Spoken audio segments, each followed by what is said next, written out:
Welcome to qnawire. Okay, let's verify Stokes theorem one more time. F is given to be y comma z comma x, and S is the hemisphere with radius 1. Y being positive here, so I oriented it in the direction so that y is the vertical axis, x comes out, and z goes left and right. Now, the orientation of the surface is supposedly in the positive y direction, so setting up the parameter so that it works out in that particular way is going to be very important here so that your values are going to be correct. So we're going to go through that part carefully. Okay, so let's start with the curve C. R of theta, the parameterization I choose so that x is going to be my sine and my z is going to be my cosine here because we want the vector go towards the positive y direction, the normal vector. Okay, so I will say x is sine theta, y is located at 0, that's where the curve is, and z, like I mentioned, it's cosine. So the derivative r prime, it is going to be cosine, comma 0, comma sine, negative sine. Okay, so according to the parameterization, f can be rewritten as 0, comma cosine, comma negative. Y is, y is 0, z is cosine, and x is sine. Yeah, gotta be consistent there. So f dot r prime, it is equal to negative sine squared. Okay, so the integral from 0 to 2 pi of negative sine squared, we've done this so many times, we should know by now that this is going to be negative pi. Okay, all right. Now let's take a look at the surface integral. We want to be careful with the parameterization again. I will choose phi and theta. I'd like to use the spherical coordinate system. And again, here, y is the one that only goes half of it, so I will choose y to be my cosine of phi. And then we want the x to be the sine of theta and z to be the cosine of theta, similar to the previous situation. So I am going to be very careful here and say x is sine phi cosine theta. Y would be cosine of phi, and z would be sine phi cosine theta.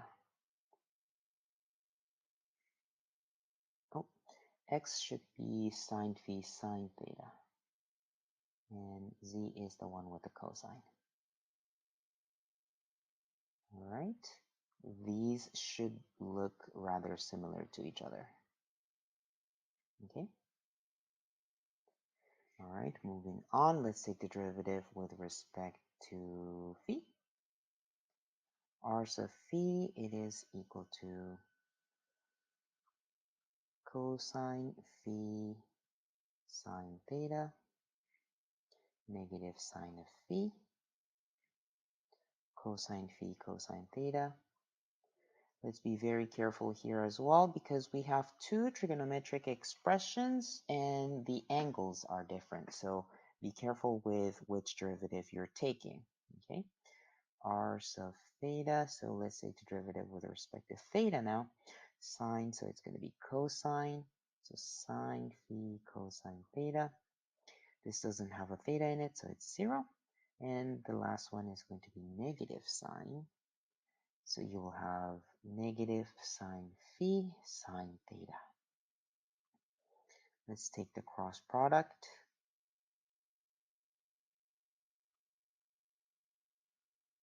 I chose the phi and the theta so that I know that the cross product will actually go outwards like this. So I did the calculation already. When you simplify, you will get sine squared phi sine theta. Now, the middle term, you will have a sine cosine phi sine phi term, so I always like to convert that into a sine of 2 phi. And because the cosine squared theta plus sine squared theta shows up, it'll simplify significantly. So just as a side note, you can keep that in mind, but the middle part, it'll be half of sine of 2 theta, or 2 phi, my bad. Okay, and the last term, the z is going to be sine squared phi cosine theta. All right, now let's focus on the curl. Interestingly, this is going to be -1, -1, -1.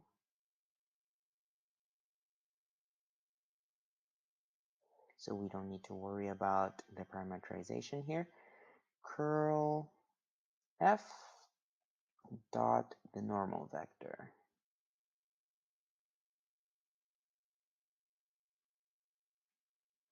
You will end up having negative sine squared of phi. I factored it out, and then you will have two terms, sine theta and a cosine theta.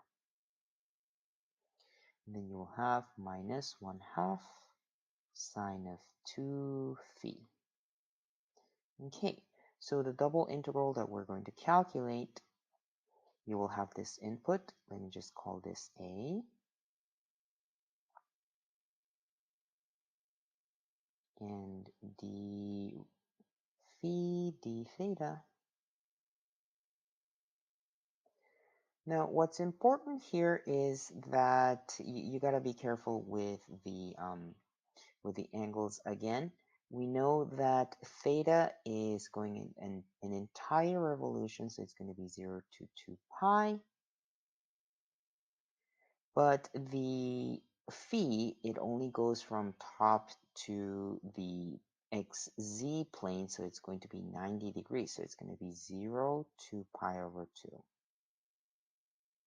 Okay, it's a quite straightforward calculation, even though it's a little bit long, but you can also confirm that this will be negative pi. There you go.